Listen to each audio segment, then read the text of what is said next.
Hello, welcome back to our channel. Today we will be discussing increased intracranial pressure.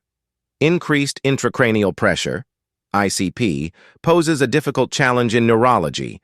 It is marked by heightened pressure within the skull. This video delves into the complexities of ICP, addressing its pathophysiology, contributing factors, diagnostic methods, clinical manifestations, treatment modalities, nursing interventions, and patient education. Intracranial pressure is a medical emergency. Therefore, understanding the treatment options shall guide nurses in timely interventions and optimizing patient outcomes. Pathophysiology.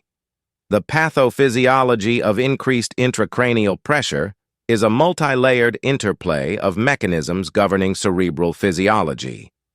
This complex condition is primarily caused by disruptions in cerebral blood flow, cerebrospinal fluid dynamics, and brain tissue volume control. Cerebral edema, characterized by the accumulation of fluid within the brain, parenchyma, worsens the pressure gradient within the cranial vault. Additionally, space-occupying lesions, such as tumors or hematomas, encroach upon the limited intracranial space, further compromising cerebral perfusion and neuronal function. It is good to note that the skull contains the brain tissue, cerebrospinal fluid, and blood. Causes. Since the brain is encased in the rigid, non-expendable skull, multiple disorders can lead to the increased intracranial pressure such as hydrocephalus, meningitis, brain tumor, traumatic brain injury, intracranial bleeding, and brain edema as a result of stroke or metabolic impairments. Pressure can be augmented by trauma effect to do both primary harm and secondary aggravations such as ischemia and inflammation. Hemorrhage leads to the mass effect and hematoma size increase. Inflammation and development of edema are effects caused by meningitis. Brain edema's origin lies in metabolic disorders that affect cellular balance. Uncovering a cause is crucial in coming up with targeted treatment procedures aimed at improving the patient's condition and lowers complications. Diagnostic tests, non-invasive imaging such as computed tomographic, CT, and magnetic resonance imaging, MRI scans, are the fundamental tools for formulating the diagnosis. It is good to note that the normal ICP is between 5 to 15 millimeters of mercury, mmHg, so any changes from the normal range should be reported to the doctor immediately. Symptoms such as lesions, hemorrhages, and edema may cause elevated intracranial pressure.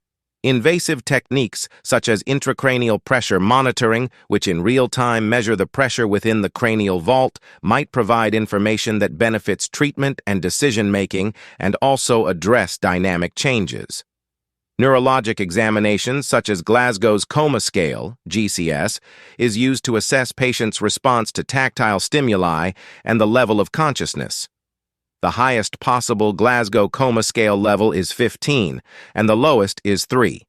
Having a GCS score of 8 or fewer means patient is in coma and needs intubation. Neurologic examinations are also crucial assessment procedures that help to detect minimal changes in neurologic function that may aggravate intracranial pressure. The intraventricular catheter is used for monitoring ICP and draining the cerebrospinal fluid, CSF. Through using many different modes of diagnosis, various medical professionals can complete a comprehensive picture of the patient's state that says what intervention plan works best for the patient and also what treatments are effective. Clinical manifestations. Nurses should monitor patients for the earliest signs of ICP, which are altered level of consciousness and restlessness. Please note that recognition of clinical signs of elevated intracranial pressure is of major influence in patient management and the call for immediate intervention for the best patient outcomes. For conscious patients, their common complaint include terrible migraine-like headache, which they usually refer to as worst headache I have ever experienced. Such kind of headache results from increased pressure on the brainstem, stretching of the dura and walls of the large blood vessels, and nausea is a possible outcome as well, especially in the morning. Papilledema may be present, and it can be observed by looking through the pupil of the eye. Disruption in perception can go from disorientation to total unconsciousness, and the treatment should be done without delaying. Different kind of visual abnormalities, including double vision or haze vision, may arise. At the same time, anisocoria, unequal pupil size, can occur. Systolic blood pressure increases, known as Cushing triad of widened pulse pressure, plus decreased heart rate, decreased diastolic and irregular respiration may be observed in patients with increased intracranial pressure. Identifying these clinical signs will not only facilitate earlier detection, but also increase the chance of success in treatment, thus leading to better patient outcomes and disease prevention. For unconscious patients, monitor for restlessness, irregular breathing, abnormal doll's eye. Patient may also have decorticated or decerebrate posturing, which are late signs. Note that decerebrate affects the brain more and more dangerous than decorticate. Treatment plan. Treating elevated ICP is a complex process, and the use of drugs is consequential. Osmotic diuretics like mannitol and corticosteroids are used to decrease inflammation and cerebral edema, while surgical procedures are required for releasing pressures within cranial vault. Substitutions, such as implanting a device known as shunt for hydrocephalus, so as to divert the CSF away from the brain, or craniotomy for tumor excision, could be adopted. Patients who are comatose may require ventilatory support, and the sedative medication of choice for patients with increased intracranial pressure and head injury is propofol, a sedative hypnotic agent given via intravenous. If the patient is agitated, benzodiazepines are the most commonly used sedative agents. Despite the choice of methodologies, as nurses, we should keep close watch on the factors that may increase ICP, such as elevated temperature, decreased oxygen saturation may cause additional brain tissue death, invasive arterial and venous pressure monitoring, and the state of the nervous system, and as well as the intracranial pressure. Periodic evaluation may facilitate early detection of change, resulting to quick amendments of therapeutic protocols and better treatment results. Nursing interventions. Nurses are the backbone of the care process for patients with elevated intracranial pressure, while applying a multifaceted care strategy to ensure the total patient care is achieved. Apart from regular neurological assessments to evaluate the resulting alterations in the state of mind and pupillar responses, nurses actively maintain the correct placement of the patients as well. By promoting venous drainage from the brain, the raising of the head of the bed at 30 to 35 degrees to reduce intracranial pressure and the improvement of brain perfusion. Endeavor to keep patient's head at midline, prevent flexion of the hips to avoid increasing intra-abdominal pressure. Maintain cerebral perfusion pressure of 60 to 70 millimeters of mercury, mmHg, for patients with severe brain injury.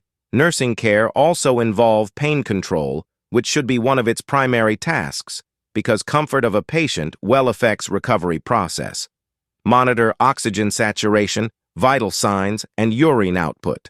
However, nurses are also conscious of the prerequisite of regulating fluid and electrolyte balance in order to sustain the brain's homeostasis and avert intensifying factors.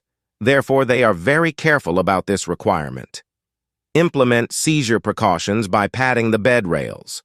Providing emotional support is also indispensable, not only patients, but also families who have to encounter the uncertain sides of the disease while they struggle from providing care. Nurses may perform better, and patients may get a chance to heal in a comfortable atmosphere if these multi-approach nursing practices get used. Patient education.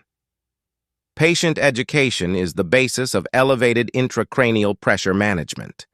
It gives the patients and those close to them all the essential information for them to be active participants in the care. A complete examination covers the reasons as to why medications are prescribed, the proper dosage, and any side effects that may arise, the symptoms, and also the health effects of the illness are. This way, the patient is aware of the reason of the illness, meaning of symptoms, and the overall effect on the body. Additionally, the importance of the regular meetings also secures the corporate continuity. One can be guaranteed that the care is continued and the timing of the advancement of the condition is observed. Besides these, patients' education is essential for better decision-making, medication adherence, and ultimate achievement of the two important goals, good health and improved quality of life. Conclusion.